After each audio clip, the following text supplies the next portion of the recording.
I guess you could consider me an urban explorer.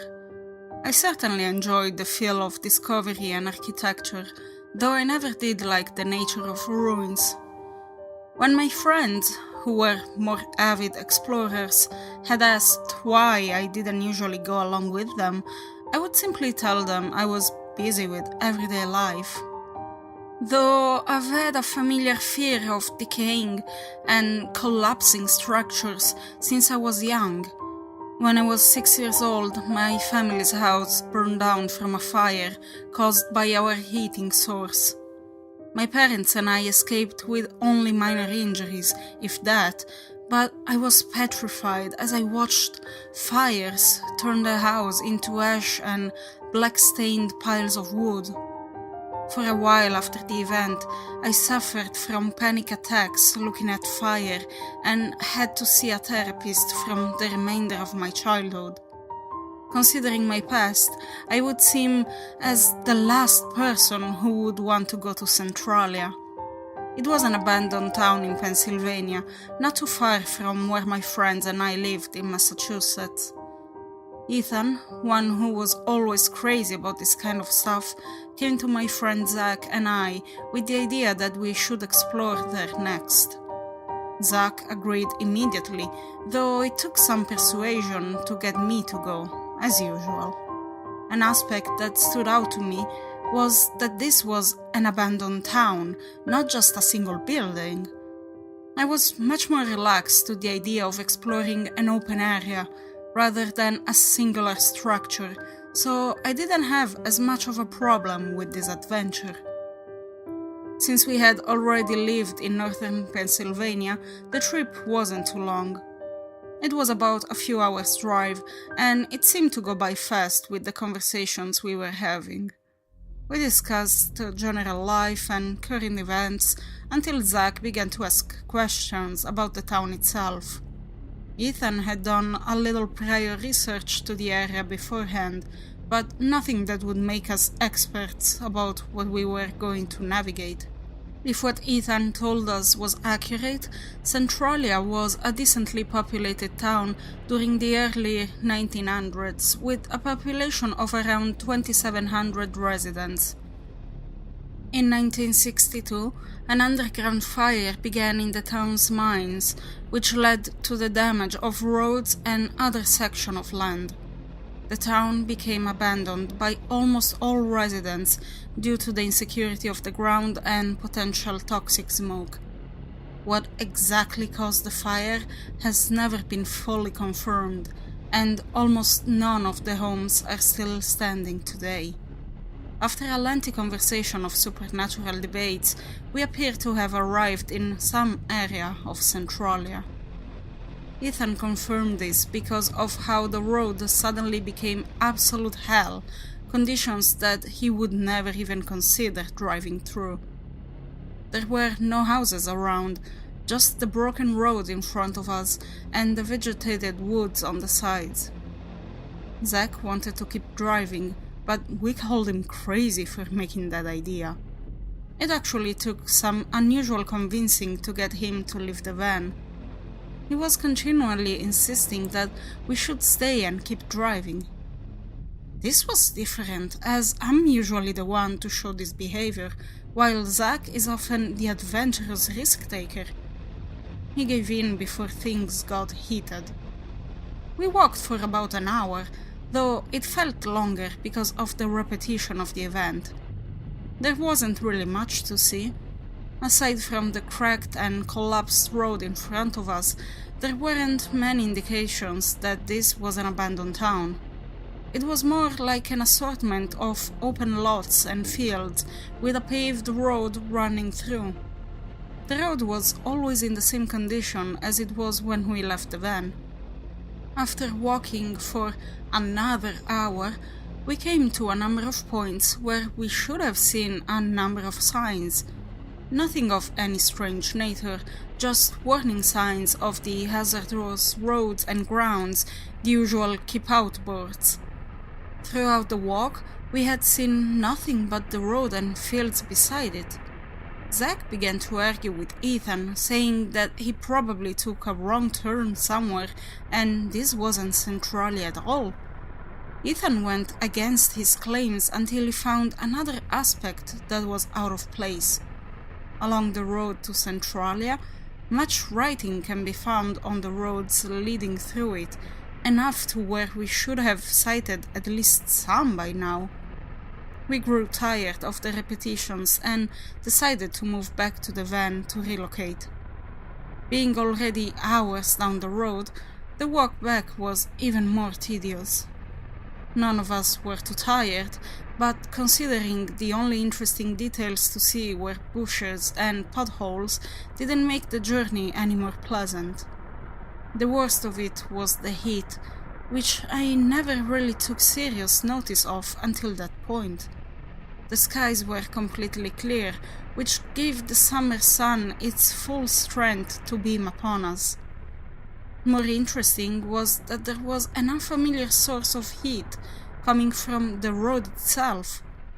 Sure, sunlight reflecting off tar can make it hot, but it was intense.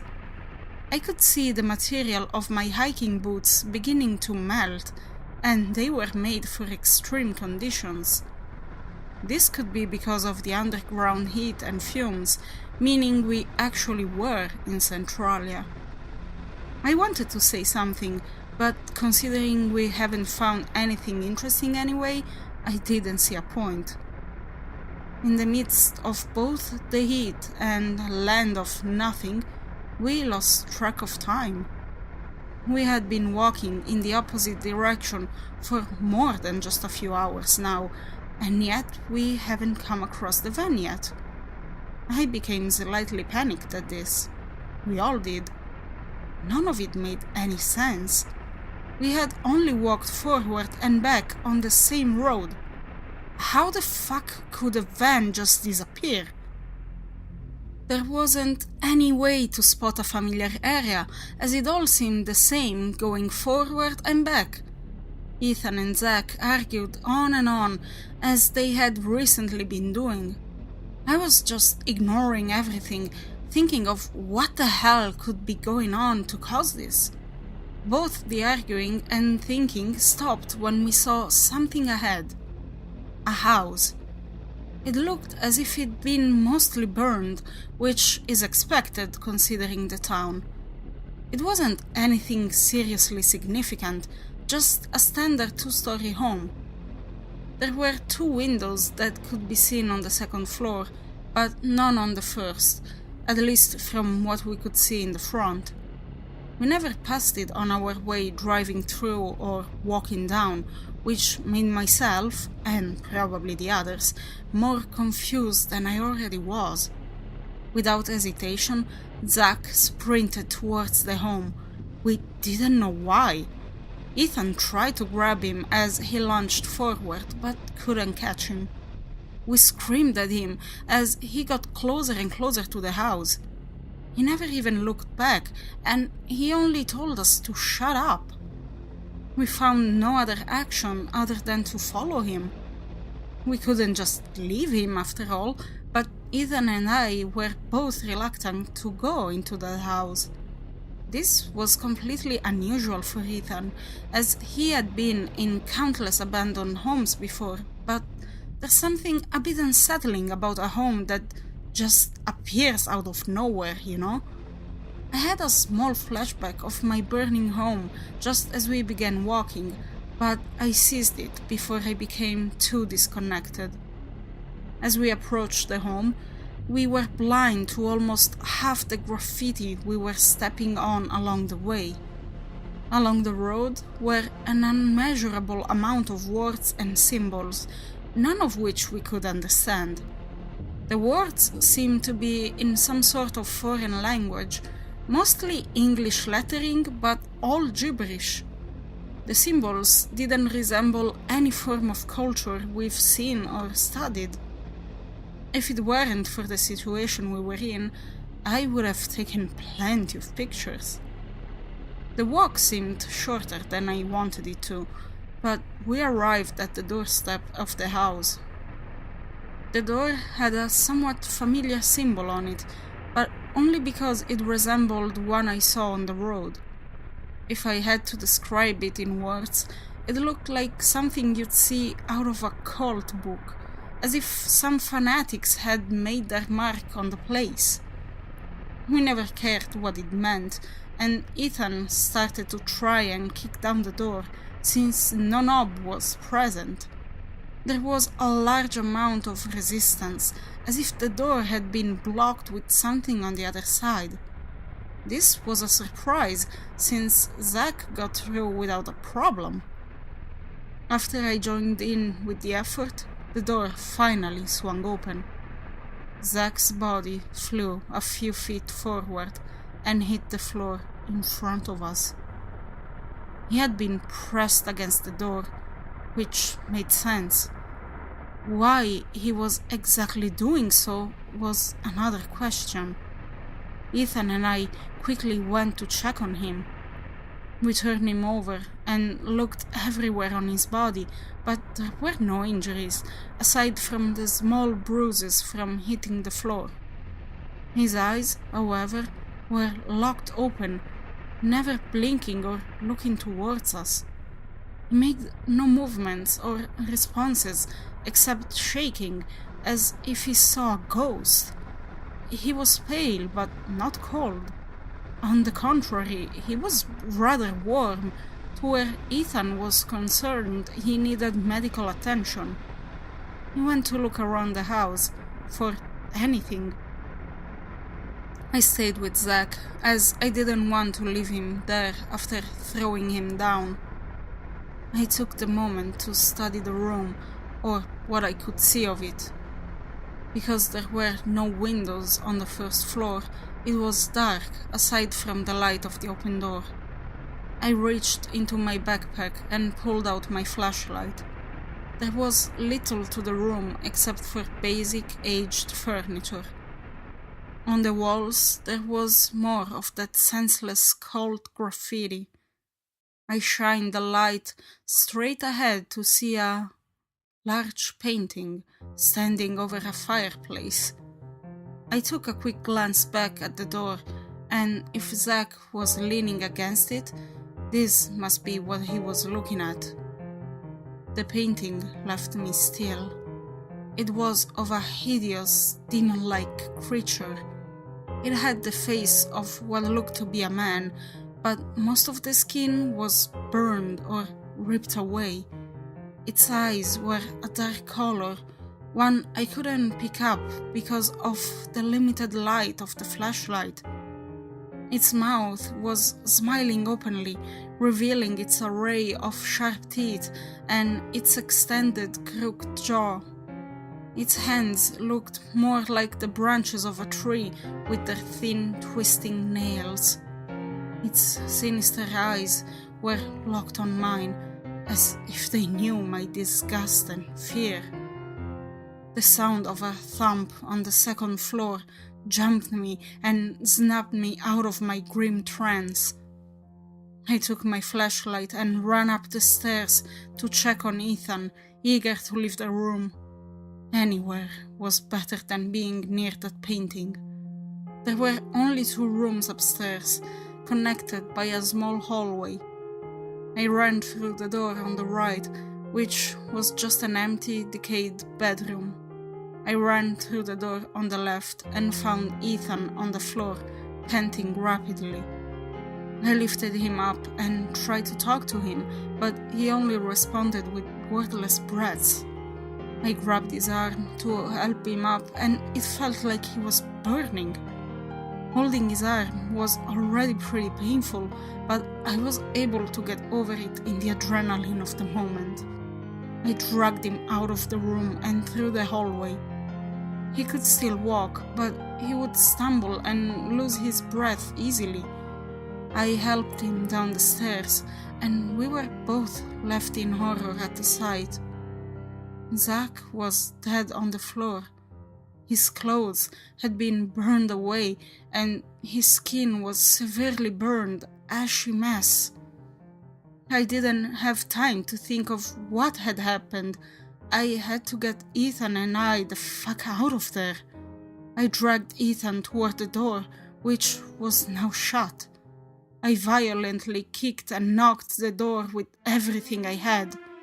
It felt just about loose when Ethan turned me over and pointed toward the opposite wall at the painting. The painting was completely illuminated. Despite the darkness of the room, it was completely revealed in its entirety and more unnerving than ever. I could see its eyes perfectly now, which were a piercing, glowing orange.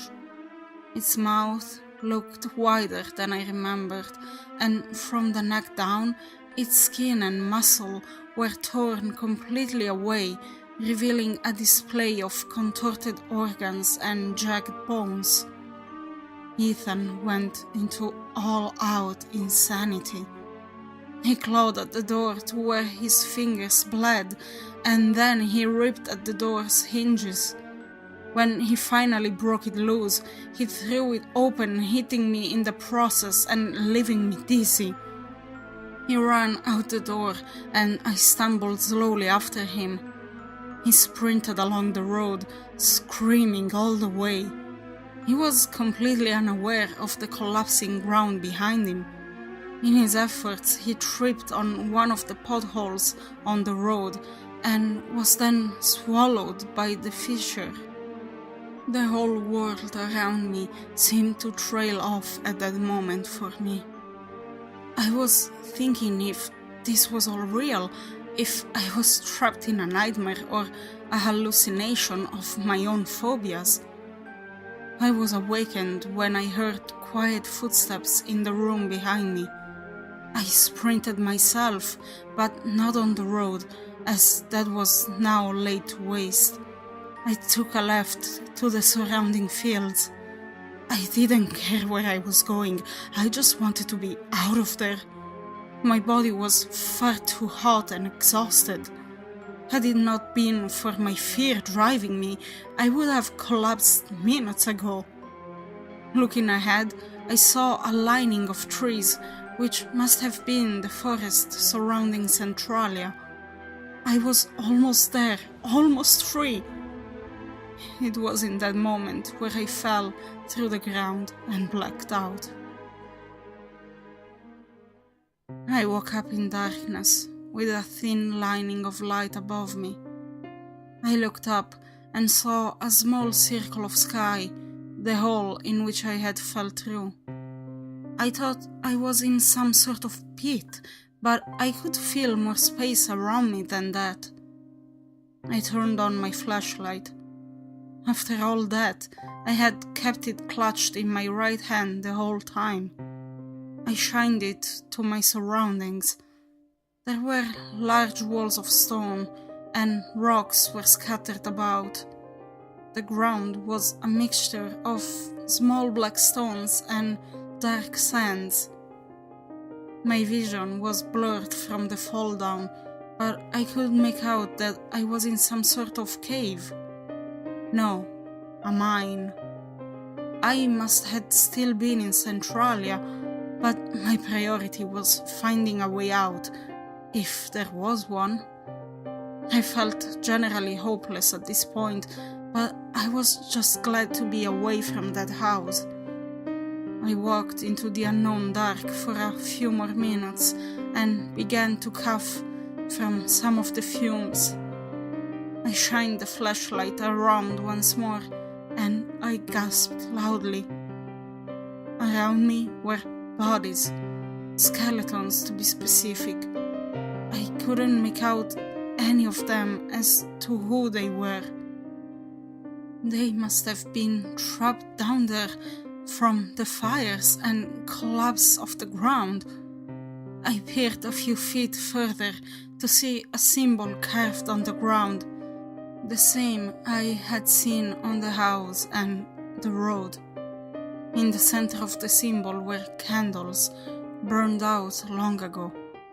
From there, my fears rapidly returned. None of it mattered though.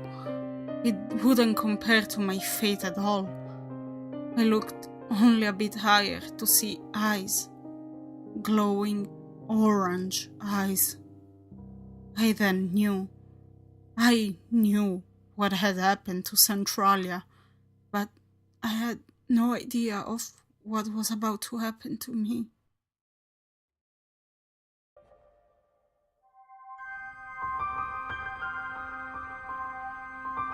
It's in the dustiest books that you may find the best stories.